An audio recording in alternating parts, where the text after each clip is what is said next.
warahmatullahi wabarakatuh. Izin memperkenalkan diri, nama saya Dini Dunaviana Putri dengan NPM 2421020014. Di sini saya dari program studi Hukum Tata Negara kelas G akan membuat tugas video yaitu penyampaian materi. Untuk materi yang pertama yaitu pengertian gugatan rekonvensi. Gugatan rekonvensi yaitu adalah gugatan balasan yang diajukan oleh tergugat kepada penggugat dalam perkara yang sedang diperiksa di pengadilan. Selanjutnya itu dasar hukum terdapat dalam pasal 132A ayat 1 HIR. Lalu jadi apabila seseorang digugat, ia tidak hanya dapat membela diri, tapi juga dapat mengajukan tuntutan balik kepada penggugat melalui gugatan rekonvensi. Contohnya itu si A menggugat si B karena tanah yang telah dibelinya belum diserahkan. Kemudian si B mengajukan gugatan balik kepada si A karena masih memiliki sisa pembayaran yang belum dilunasi.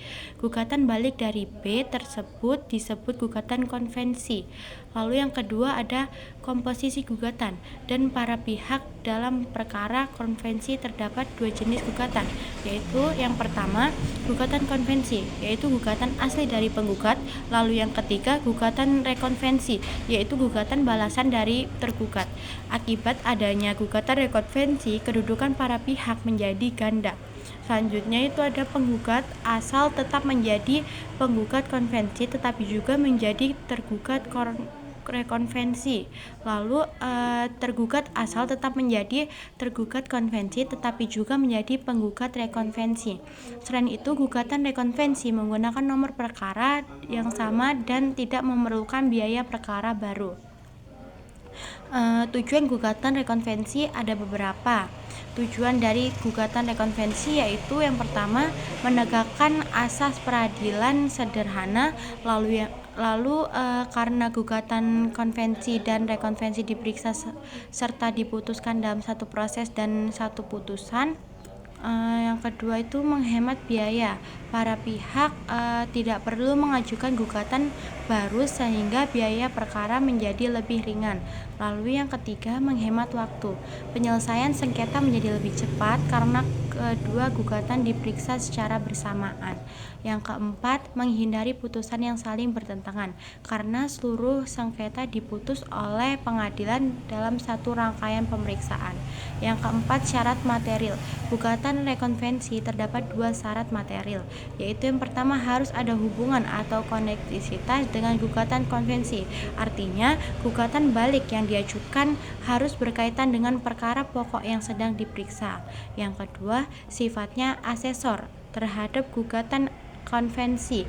Artinya jika gugatan konvensi dinyatakan tidak dapat diterima, maka gugatan konvensi juga ikut tidak dapat diterima. Lalu yang kelima, syarat formil. Gugatan rekonvensi agar sah, gugatan rekonvensi harus memuat yang pertama, identitas pihak yang menjadi tergugat rekonvensi. Lalu yang kedua, posita atau dasar gugatan. Lalu yang ketiga, petitum atau tuntutan yang diminta. Selain itu, pihak yang dapat ditarik sebagai tergugat rekonvensi hanya menggugat konvensi. Sesama tergugat adalah gugatan konvensi, tidak boleh dijadikan tergugat rekonvensi. Yang keenam, waktu pengajuan gugatan rekonvensi. Gugatan rekonvensi harus diajukan bersamaan dengan jawaban tergugat. Jika tidak diajukan pada saat memberikan jawaban, maka gugatan rekonvensi dianggap tidak memenuhi syarat formil dan dapat dinyatakan tidak dapat diterima. Yang ketujuh, larangan pengajuan gugatan rekonvensi. Terdapat beberapa larangan dalam pengajuan gugatan rekonvensi, yaitu yang pertama, tidak boleh diajukan kepada kuasa pribadi yang hanya bertindak mewakili pihak lain.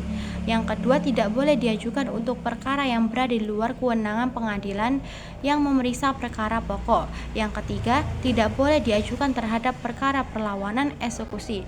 Lalu yang keempat, tidak boleh diajukan pertama kali pada tingkat banding. Lalu yang kelima, tidak boleh diajukan pertama kali pada tingkat kasasi. Yang kedelapan, sistem pemeriksaan konvensi dan rekonvensi pada umumnya di gugatan konvensi dan rekonvensi diperiksa dan diputuskan secara bersamaan dalam satu putusan. Namun dalam keadaan tertentu pemeriksaan dapat dilakukan secara terpisah meskipun nanti nantinya itu bisa diputuskan dalam satu putusan atau satu putusan yang berbeda. Selanjutnya itu kesimpulan dari materi ini, gugatan rekonvensi merupakan hak tergugat untuk mengajukan gugatan balik terhadap penggugat dalam perkara yang sedang berjalan. Tujuan utamanya adalah menciptakan proses peradilan yang lebih sederhana, cepat, hemat biaya, serta menghindari putusan yang saling bertentangan. Baik, untuk materi yang selanjutnya itu bab 9 penyitaan. Penyitaan adalah tindak pengadilan menempatkan harta milik tergugat di bawah pengawasan agar tidak dialihkan, dijual, atau dihilangkan selama proses perkara berlangsung. Tujuan dari penyitaan yaitu menjamin hak penggugat, mencegah tergugat mengalihkan atau menyembunyikan harta, lalu menjamin pelaksanaan putusan pengadilan di kemudian hari. Selanjutnya ada prinsip-prinsip penyitaan. Yang pertama dilakukan berdasarkan permohonan penggugat, lalu yang kedua harus ada alasan yang kuat, misalnya kekhawatiran tergugat menggelapkan harta. Yang ketiga, objek sita harus disebutkan secara jelas dan rinci. Yang keempat, dapat diajukan selama perkara masih berjalan. Yang kelima, berdasarkan pertimbangan objektif hakim. Yang keenam, tidak boleh menyita harta milik pihak ketiga. Lalu yang ketujuh, nilai barang yang disita harus proporsional dengan tuntutan. Yang kedelapan, mendahulukan penyitaan barang bergerak. Yang kesembilan, ada barang tertentu yang tidak boleh disita seperti alat pencari nafkah. Lalu yang kesepuluh, barang sitaan tetap berada dalam penguasaan tergugat. Yang kesebelas, sita mengikat pihak ketiga serta setelah diumumkan secara resmi. Selanjutnya ada materi macam-macam penyitaan. Yang pertama ada sita revendikasi, untuk mengambil kembali barang bergerak milik penggugat yang dikuasai oleh orang lain tanpa hak. Selanjutnya itu penggugat harus membuktikan dirinya sebagai pemilik sah barang tersebut. Baik, selanjutnya itu ada sita jaminan atau konservatoire baslek, menyita harta tergugat sebagai jaminan pembayaran utang atau ganti rugi, bertujuan menjaga agar harta tetap tersedia untuk pelaksanaan putusan. Yang ketiga itu ada sita harta bersama, yaitu sita marital, digunakan dalam perkara perceraian atau pembagian harta bersama. Tujuannya untuk melindungi dan menjaga keutuhan harta bersama selama proses perkara berlangsung. Selanjutnya yaitu kesimpulan dari materi ini, penyitaan merupakan tindakan hukum yang bersifat luar biasa untuk melindungi kepentingan penggugat dan menjamin pelaksanaan putusan pengadilan. Pelaksanaannya harus berdasarkan permohonan, alasan yang jelas, serta tetap memperhatikan hak tergugat dan pihak ketiga. Materi selanjutnya itu bab 10 pembuktian. Yang pertama, pengertian pembuktian. Dalam perkara perdata, para pihak tidak cukup hanya menyampaikan peristiwa atau dalil, tetapi harus membuktikannya dengan alat bukti yang sah. Pembuktian adalah penyajian alat-alat bukti yang sah kepada hakim untuk memberikan kepastian tentang kebenaran suatu peristiwa yang dipersengketakan. Materi selanjutnya yaitu prinsip umum pembuktian. Yang pertama, pembuktian bertujuan mencari kebenaran formil. Hakim hanya menilai berdasarkan fakta dan bukti yang diajukan para pihak. Yang kedua, hakim bersifat pasif. Hakim tidak mencari bukti sendiri, tetapi hanya memeriksa bukti yang diajukan penggugat dan tergugat. Yang ketiga, putusan harus berdasarkan fakta dan bukti. Hakim tidak boleh memutuskan perkara tanpa adanya pembuktian. Yang keempat, pengakuan dapat mengakhiri pemeriksaan. Jika salah satu pihak mengakui seluruh dalil pihak lawan, maka sengketa dianggap selesai. Yang kelima, tidak semua fakta harus dibuktikan. Yang tidak perlu dibuktikan yaitu hukum positif, undang-undang jurisprudensi, dan lain-lain. Fakta yang sudah diketahui umum, lalu fakta yang tidak dibantah pihak lawan, fakta yang diketahui hakim selama persidangan. Yang keenam, hak mengajukan bukti lawan. Pihak lawan berhak mengajukan bukti untuk membantah dan melemahkan bukti yang diajukan pihak lainnya. Selanjutnya yaitu ada beban pembuktian. Beban pembuktian adalah kewajiban pihak tertentu untuk membuktikan dalil yang diajukannya. Selanjutnya, prinsip utama, siapa yang mengadilkan, dia yang harus membuktikan. Hakim harus bersifat adil, tidak memihak, membagi beban pembuktian secara seimbang. Selanjutnya ada dasar beban pembuktian, yaitu yang pertama berdasarkan Undang-Undang Pasal 163 HIR, Pasal 283 RBG, Pasal 1865 KUH Perdata. Yang kedua berdasarkan teori hak. Penggugat harus membuktikan hak yang diklaimnya. Yang ketiga berdasarkan teori hukum. Hakim menerapkan hukum yang berlaku dalam penyelesaian perkara.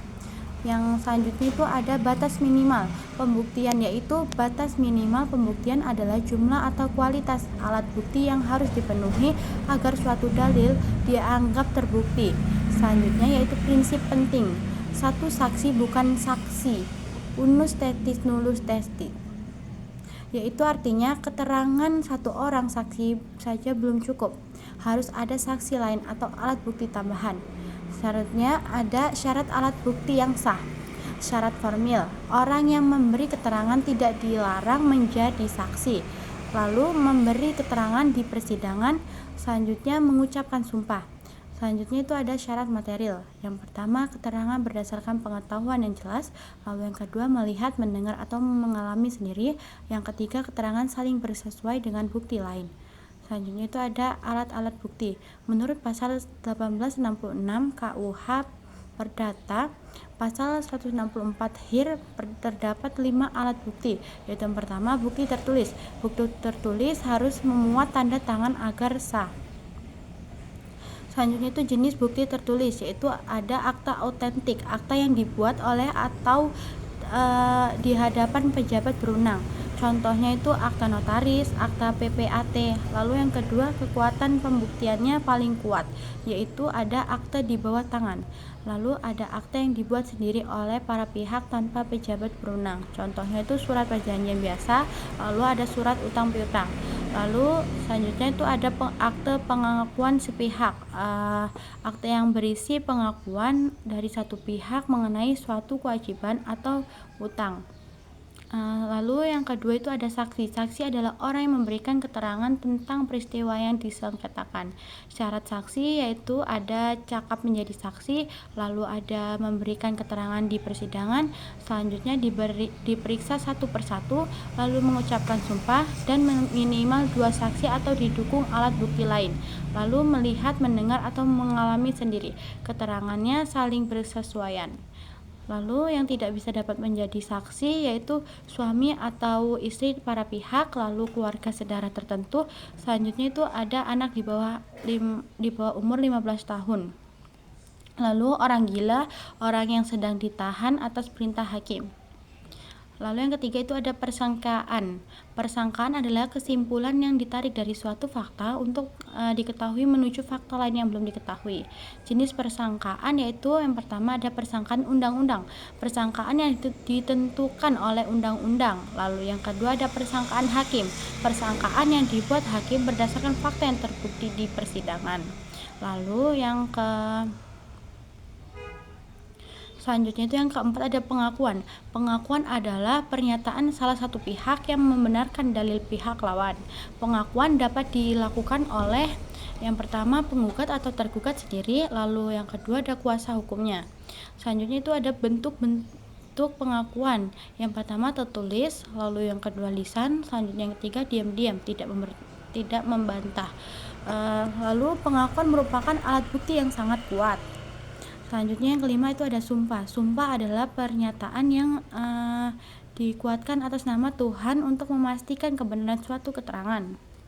Jenis sumpah itu ada yang pertama sumpah memutus. Sumpah yang menentukan menang atau kalahnya perkara.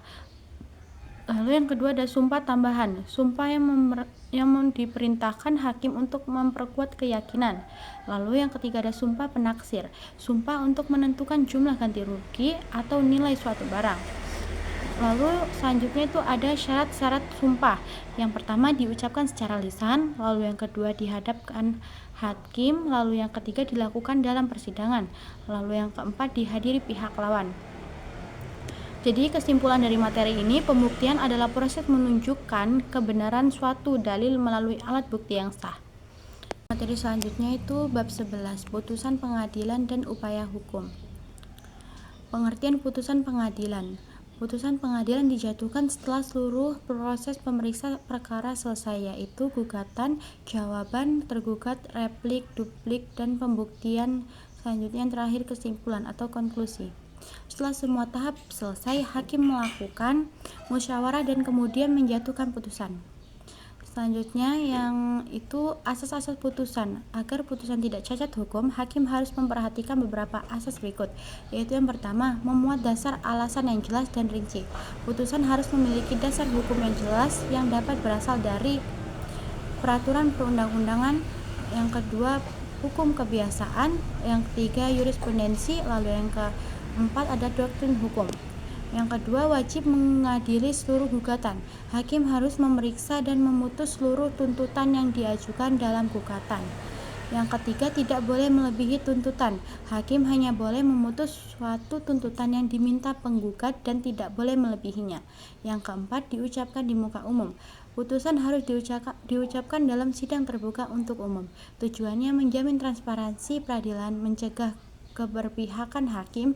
Jika putusan tidak diucapkan secara terbuka, maka putusan tersebut dapat dianggap tidak sah dan tidak mempunyai kekuatan hukum. Selanjutnya yaitu ada formulasi putusan. Putusan harus disusun secara sistematis dan memuat beberapa unsur penting, yaitu pertama ada dalil gugatan, berisi dasar hukum dan fakta yang menjadi alasan gugatan. Lalu yang kedua ada jawaban tergugat, berisi pokok-pokok jawaban atau bantahan dari tergugat. Yang ketiga ada ringkasan pembuktian, berisi alat bukti yang diajukan oleh penggugat maupun tergugat. Yang keempat ada pertimbangan hukum, merupakan bagian terpenting karena berisi analisis hakim mengenai kekuatan alat bukti, dalil yang terbuka, dasar hukum yang digunakan. Yang kelima ada dasar peraturan perundang-undangan. Hakim harus mencantumkan pasal atau aturan hukum yang menjadi dasar putusan. Yang keenam ada amar putusan. Amar putusan adalah inti putusan yang berisi penempatan hak para pihak, perintah atau penghukuman para pihak tertentu. Yang ketujuh ada biaya perkara. Putusan juga harus mencantumkan siapa yang dibebani biaya perkara dan jumlahnya. Lalu ada jenis-jenis putusan. Yang pertama berdasarkan kehadiran para pihak. Lalu yang selanjutnya itu putusan gugur. Terjadi apabila penggugat tidak hadir di persidangan tanpa alasan yang sah. Akibatnya gugatan dinyatakan gugur, penggugat membayar biaya perkara, penggugat masih dapat mengajukan gugatan baru. Yang B putusan first take, yaitu terjadi apabila tergugat tidak hadir dalam persidangan pertama meskipun telah dipanggil secara sah. Akibatnya yaitu gugatan penggugat dapat dikabulkan, tergugat dianggap mengakui dalil gugatan. Lalu ada putusan kontradiktor, yaitu putusan yang dijatuhkan setelah kedua pihak diberi kesempatan membela kepentingannya. Dapat terjadi kedua pihak hadir saat putusan dibacakan, lalu salah satu pihak tidak hadir saat putusan dibacakan. Yang kedua itu berdasarkan sifat putusan. Putusan kondemnatoir, yaitu putusan yang berisi penghukuman kepada salah satu pihak. Contohnya menghukum membayar sejumlah uang, menghukum menyerahkan barang, lalu menghukum membongkar bangunan. Ciri utamanya terdapat kata menghukum atau memerintahkan. Lalu yang ketiga itu ada berdasarkan waktu penjatuhan, yaitu yang pertama putusan salah, putusan yang dijatuhkan sebelum putusan akhir untuk membantu kelancaran pemeriksaan perkara. Lalu yang kedua ada putusan akhir, putusan yang mengakhiri dan menyelesaikan sengketa para pihak. Lalu itu ada putusan yang dapat dijalankan lebih dahulu, yaitu with verbal beach for red, yaitu adalah putusan yang dapat langsung dilaksanakan meskipun belum berkekuatan hukum tetap, masih diajukan banding atau perlawanan. Syarat-syarat yang pertama itu ada gugatan berdasarkan pada akta autentik atau akta elektronik, yaitu yang kedua itu gugatan didasarkan pada akta di bawah tangan yang diakui. Lalu yang ketiga gugatan didasarkan pada putusan pengadilan yang sudah berkekuatan hukum tetap. Selanjutnya yaitu kesimpulan dari materi ini, putusan pengadilan merupakan akhir dari proses pemeriksaan perkara. Putusan harus memiliki dasar hukum yang jelas, memutus seluruh gugatan tidak melebihi tuntutan, dan dibacakan secara terbuka. Lalu jenis putusan meliputi putusan gugur fresh text, kontradiktor, kondemnatoir, putusan sela, dan putusan akhir. Dalam keadaan tertentu, hakim dapat menjatuhkan putusan yang dapat dilaksanakan lebih dahulu meskipun belum berkekuatan hukum tetap. Selanjutnya itu bab 12, upaya hukum. Yang pertama itu pengertian upaya hukum. Upaya hukum adalah hak yang diberikan oleh undang-undang kepada seseorang atau badan hukum untuk melawan atau meminta pemeriksaan kembali terhadap putusan hakim yang dianggap belum memberikan keadilan. Secara umum, upaya hukum dibagi menjadi dua, yaitu yang pertama upaya hukum biasa, banding, kasasi, atau verzet. Lalu yang kedua ada upaya hukum luar biasa, peninjauan kembali atau PK, Derden verzet. Perbedaan utama keduanya adalah yang pertama, upaya hukum biasa pada umumnya menangguhkan pelaksanaan putusan atau eksekusi, lalu yang kedua, upaya hukum luar biasa tidak menanggungkan eksekusi meskipun upaya hukum tersebut diajukan. Selanjutnya itu ada banding. Banding adalah upaya hukum biasa yang diajukan oleh pihak yang tidak puas terhadap putusan pengadilan tingkat pertama atau pengadilan negeri. Permohonan banding diajukan kepada pengadilan tingkat melalui pengadilan negeri yang memutus perkara tersebut. Tujuan banding adalah meminta agar perkara diperiksa kembali oleh pengadilan yang lebih tinggi. Tenggang waktu banding, yaitu permohonan banding harus diajukan dalam waktu 14 hari sejak putusan dibacakan apabila para pihak hadir, 14 hari sejak pemberitahuan putusan apabila salah satu pihak tidak hadir. Prosedur banding secara singkat yaitu pertama mengajukan permohonan ke panitera pengadilan negeri, lalu yang kedua mengajukan biaya banding, lalu yang ketiga panitera membuat akte banding, lalu yang keempat pihak lawan memberitahu mengenai adanya banding, yang kelima para pihak dapat memeriksa berkas perkara, yang keenam pembanding dapat membuat memori banding, yang ketujuh terbanding dapat membuat kontra memori banding. Intinya, banding adalah meminta pemeriksaan ulang terhadap putusan pengadilan negeri oleh pengadilan tinggi. Selanjutnya itu ada kasasi. Kasasi adalah upaya hukum biasa yang diajukan kepada Mahkamah Agung terhadap putusan pengadilan tinggi. Kasasi berasal dari kata caser yang berarti membatalkan atau memecahkan. Artinya, Mahkamah Agung dapat membatalkan putusan pengadilan di bawahnya apabila ditemukan kesalahan penerapan hukum. Perlu dipahami bahwa pada tingkat kasasi, Mahkamah Agung tidak memeriksa ulang fakta-fakta perkara. Mahkamah Agung hanya memeriksa penerapan hukumnya. Selanjutnya ada alasan pengajuan kasasi. Kasasi dapat diajukan apabila yang pertama pengadilan tidak berwenang atau melampaui wewenangnya, yang kedua salah menerapkan atau melanggar hukum, lalu yang ketiga lalai memenuhi syarat yang diwajibkan undang-undang sehingga putusan menjadi batal. Tenggang waktu kasasi yaitu permohonan kasasi harus diajukan dalam waktu 14 hari setelah putusan diberitahukan kepada para pihak. Prosedur kasasi secara singkat yaitu yang pertama mengajukan permohonan ke pengadilan negeri, membayar biaya kasasi, lalu yang ketiga membuat memori kasasi yang berisi alasan permohonan, lalu yang keempat lawan dapat mengajukan kontra memori kasasi, yang kelima berkas dikirim ke Mahkamah Agung untuk diperiksa. Jadi kasasi berfokus pada pemeriksaan penerapan hukum, bukan memeriksa fakta perkara. Selanjutnya itu ada upaya hukum luar biasa, peninjauan kembali (PK). Peninjauan kembali atau PK adalah upaya hukum luar biasa terhadap putusan yang sudah berkekuatan hukum tetap atau inkraj. PK diajukan kepada Mahkamah Agung apabila setelah putusan berkekuatan hukum tetap ditemukan alasan-alasan tertentu yang dibenarkan oleh undang-undang. Perlu diingat bahwa permohonan PK tidak menghentikan pelaksanaan putusan atau eksekusi.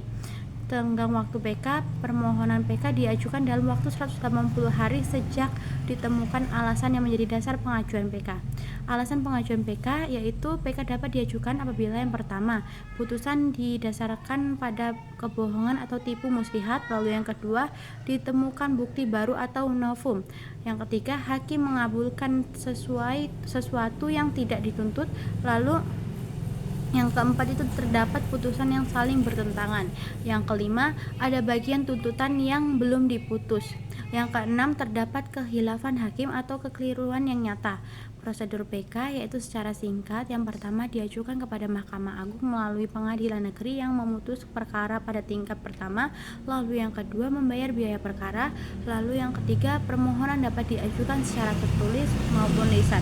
Yang keempat, alasan PK harus dijelaskan secara jelas dan lengkap. Yang kelima, PK hanya dapat diajukan satu kali. Dari materi yang telah dijelaskan dapat disimpulkan bahwa banding adalah upaya hukum terhadap putusan pengadilan negeri yang diajukan ke pengadilan tinggi. Kasasi adalah upaya hukum terhadap putusan pengadilan tinggi yang diajukan ke Mahkamah Agung untuk menilai penerapan hukumnya.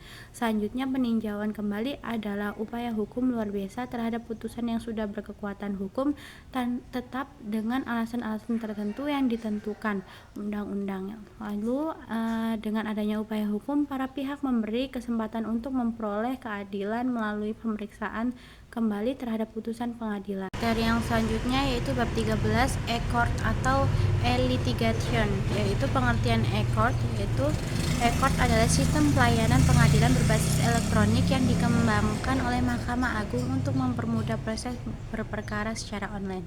Layanan utama e-court meliputi yaitu pendaftaran perkara secara online, e-filing, yaitu pembayaran biaya perkara secara online atau e-payment, lalu pemanggilan para pihak secara elektronik, e-summons, persidangan secara elektronik, e-litigation.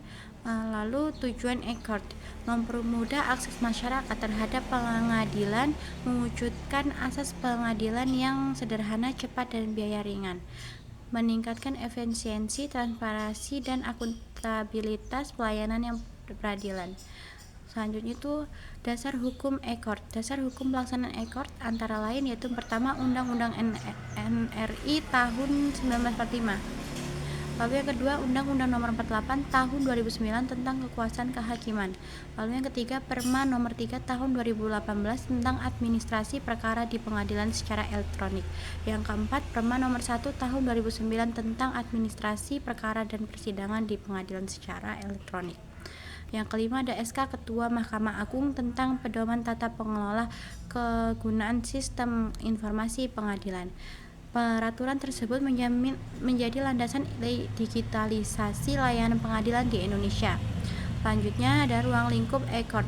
Yang pertama, pendaftaran perkara online atau e-filing.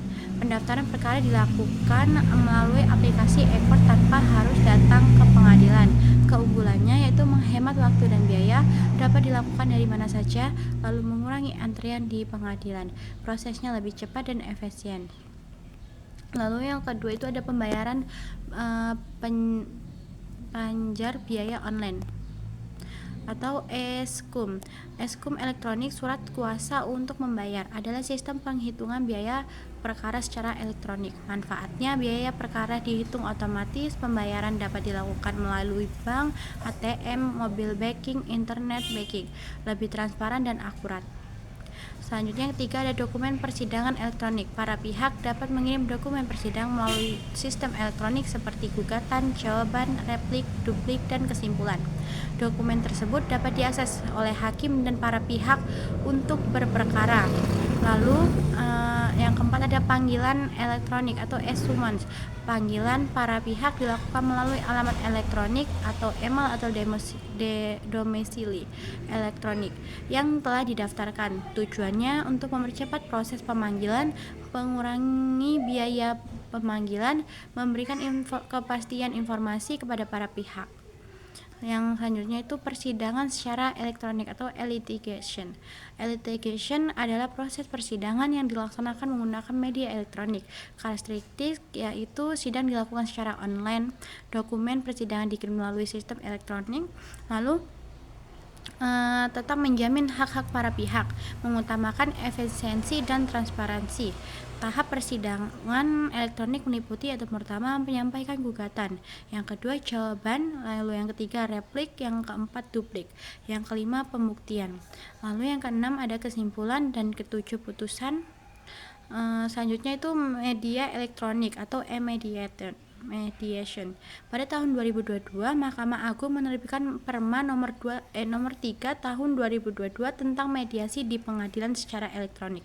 Pengertian media elektronik adalah penyelenggaraan sengketa melalui perundingan yang dibantu mediator dengan penggunaan teknologi informasi dan komunikasi.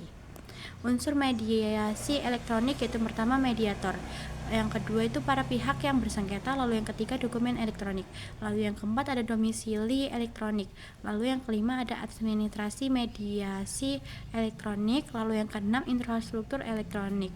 Lalu ada prinsip mediasi elektronik, yaitu pertama sukarela, lalu yang kedua rahasia, yang ketiga efektif dan efisien, yang keempat aman, dan yang kelima mudah diakses, serta yang keenam menjamin keadilan bagi para pihak. Tahap mediasi elektronik yaitu yang pertama kesepakatan para pihak. Para pihak menyetujui penggunaan mediasi elektronik. Persetujuan dilakukan secara tertulis. Pencatatan media elektronik yaitu dicatat dalam sistem administrasi media elektronik. Identitas para pihak diverifikasi. Lalu yang ketiga ada menunjukkan mediator. Para pihak memilih mediator. Jika tidak memilih, hakim menunjuk mediator. Lalu yang keempat verifikasi identitas dilakukan melalui sarana elektronik, yaitu dapat dilakukan tatap muka jika diperlukan. Yang lima, penentuan aplikasi mediasi. Mediator dan para pihak menentukan aplikasi yang digunakan dengan mempertimbangkan yang pertama efektivitas, lalu efisiensi, lalu kemudian penggunaan. Selanjutnya itu biaya. Yang keenam itu ada ruang virtual mediasi. Pertemuan mediasi dilakukan dalam ruang virtual yang disepakati. Yang ketujuh itu ada pelaksanaan mediasi.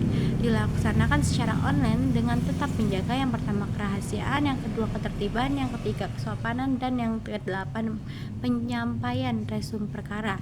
Para pihak menyampaikan resum perkara kepada mediator secara elektronik. Pertemuan mediasi yaitu mediator memimpin proses mediasi dan membantu para pihak mencapai kesepakatan. Penyampaian hasil mediasi yaitu mediator menyampaikan hasil mediasi kepada majelis hakim melalui sistem elektronik. Yang ke-11 ada penandatanganan kesepakatan perdamaian.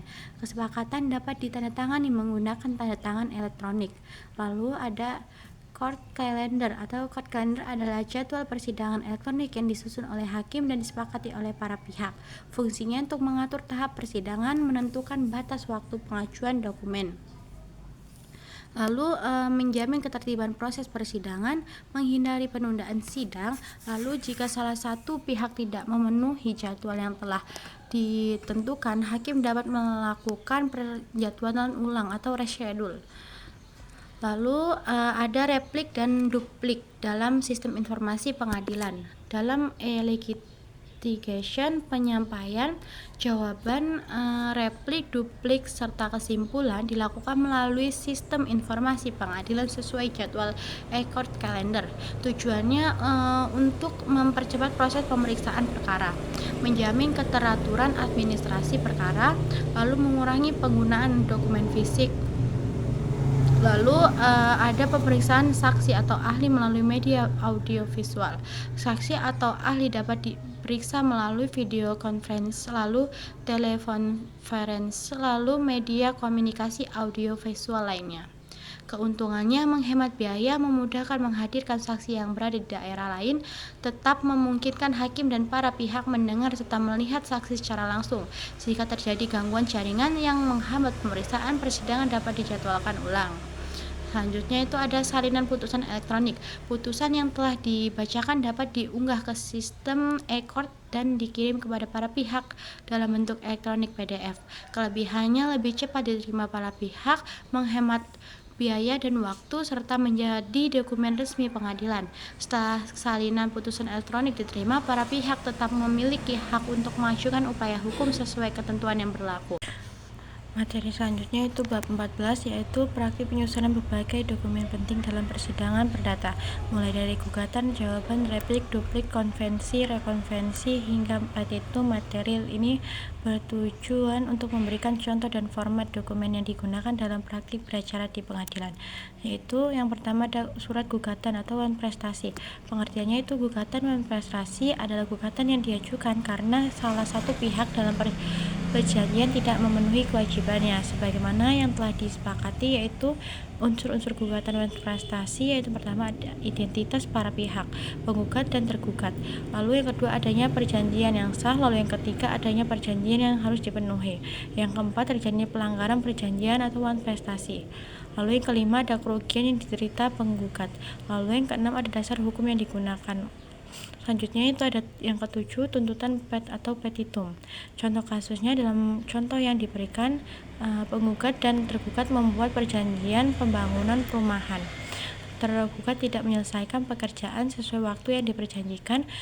Penggugat telah beberapa kali memberikan peringatan atau somasi. Tergugat tetap tidak melaksanakan kewajibannya. Akibatnya penggugat mengalami kerugian material dan imaterial. Tuntutan penggugat, penggugat meminta pengadilan menyatakan tergugat prestasi, menghukum tergugat membayar ganti rugi, meletakkan sita jaminan atau konservatoir atau bleslek, menghukum tergugat membayar uang paksa atau duang som, menghukum tergugat untuk membayar biaya perkara. Lalu yang selanjutnya itu ada surat gugatan, perbuatan melawan hukum atau PMH. Pengertiannya yaitu perbuatan melawan hukum adalah perbuatan yang melanggar hak orang lain, bertentangan dengan kewajiban hukum, kesusilaan atau kepatuhan sehingga menimbulkan kerugian. Dasar hukum yaitu pasal 1365 KUH Perdata.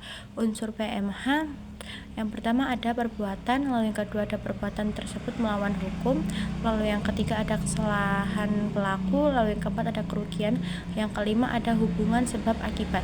Yang contoh kasusnya yaitu perseroan terbatas atau PT perselisihan kepemilikan saham, pengalihan saham tanpa persetujuan yang sah, lalu penyelenggaraan RUPS yang dianggap cacat hukum, timbulnya kerugian bagi para pemegang saham. Tuntutan dalam PMH, penggugat meminta pengadilan menyatakan perbuatan tergugat melawan hukum atau pembatalan keputusan RUPS, pembatalan akte dan peralihan saham, lalu menetapkan status kepemilikan saham yang sah, meletakkan sita jaminan dan memblokir rekening dan akses, menghukum tergugat membayar ganti rugi.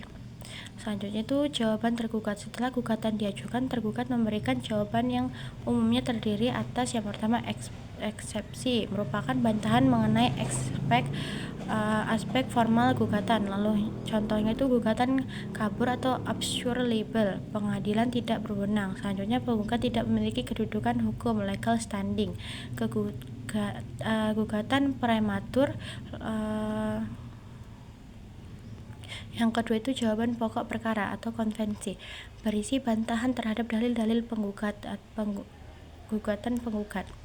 Tergugat dapat membenarkan sebagian dalil, menolak sebagian atau seluruh dalil, mengajukan fakta dan bukti yang menguntungkan dirinya. Selanjutnya itu ada gugatan rekonvensi. Pengertiannya itu rekonvensi adalah gugatan balik yang diajukan oleh tergugat terhadap penggugat dalam perkara yang sama. Tujuan rekonvensi yaitu efisien pemeriksaan perkara, menghindari perkara baru yang terpisah, menuntut hak tergugat yang dirugikan.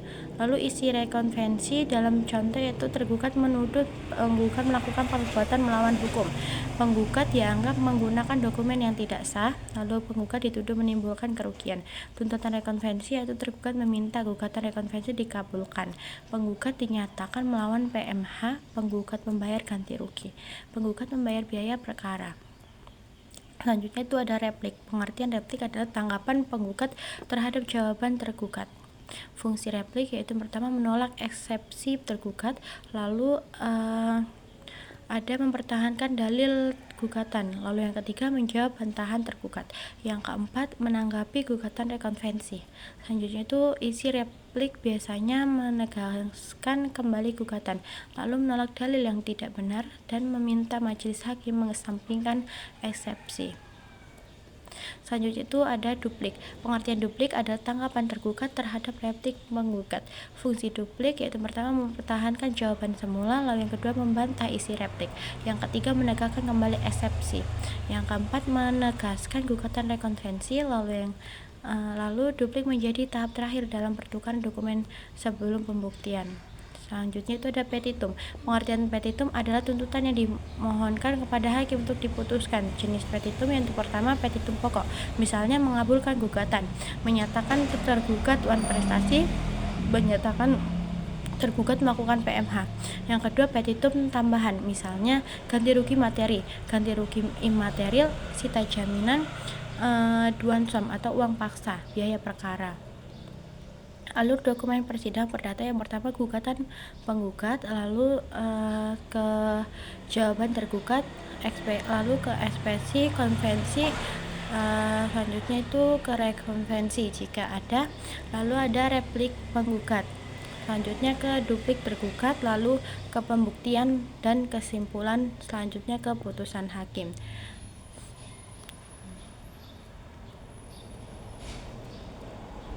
Selanjutnya itu ada tanggapan atas dalil gugatan atau jawaban tergugat. Dalam jawaban tergugat, pada prinsip tergugat yang pertama menolak dalil error in persona.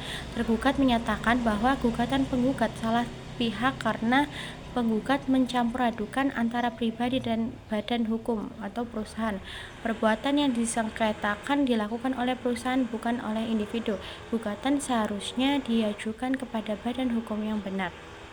Yang kedua itu menolak dalil gugatan kabur atau obscure libel. Tergugat berpendapat bahwa posita dan petitum digugat tidak jelas.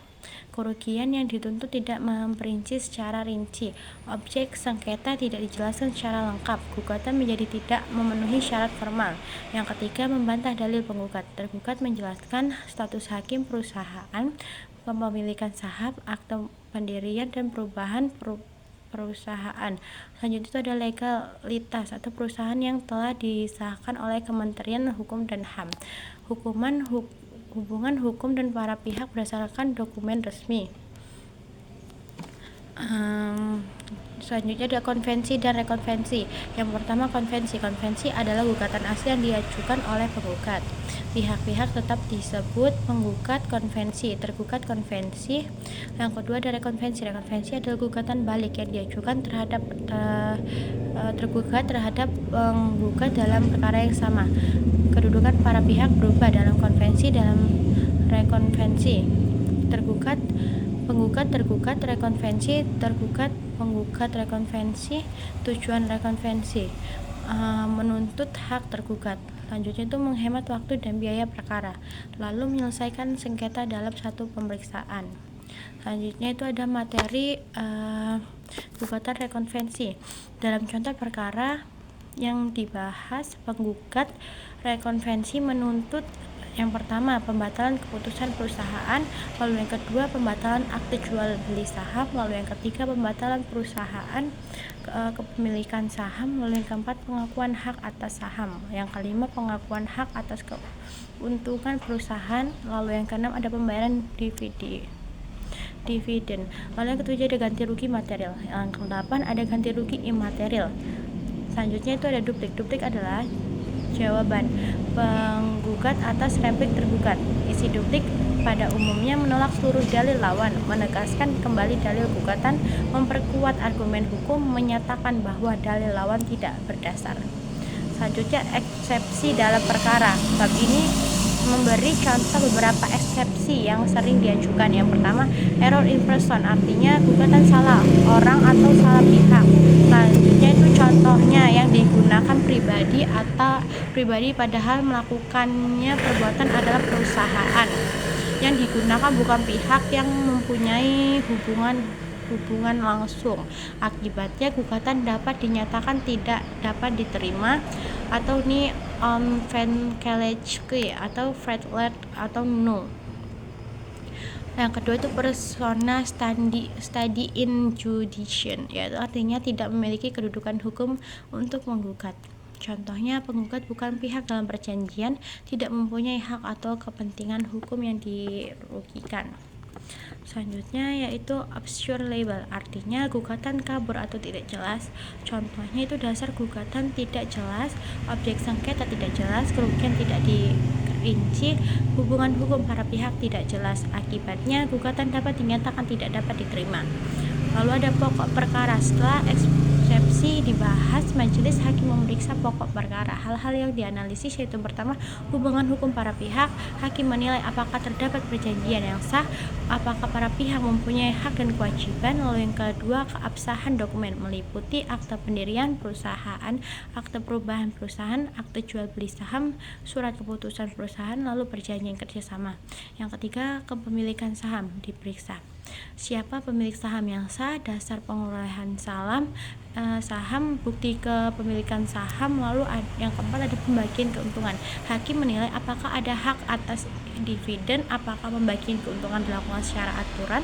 5 yaitu kerugian diperiksa, kerugian material, kerugian imaterial, bukti yang mendukung kerugian tersebut. Selanjutnya itu ada petitum rekonvensi. Dalam gugatan balik, penggugat rekonvensi meminta hakim menyatakan sahnya kepemilikan saham, sahnya jaminan yang diletakkan, sahnya hak-hak perusahaan, menghukum membayar dividen, membayar ganti rugi materi, pembayaran ganti rugi imaterial, lalu pelaksanaan putusan secara sukarela. Minta sita jaminan dipertahankan, lalu putusan dapat dijalankan terlebih dahulu atau will forbear before read. Jadi intinya ini praktik penyusunan dokumen persidangan perdata harus dilakukan secara sistematis, jelas dan didukung bukti hukum yang kuat agar gugatan jawaban maupun gugatan balik dapat diterima dan dipertimbangkan oleh majelis hakim.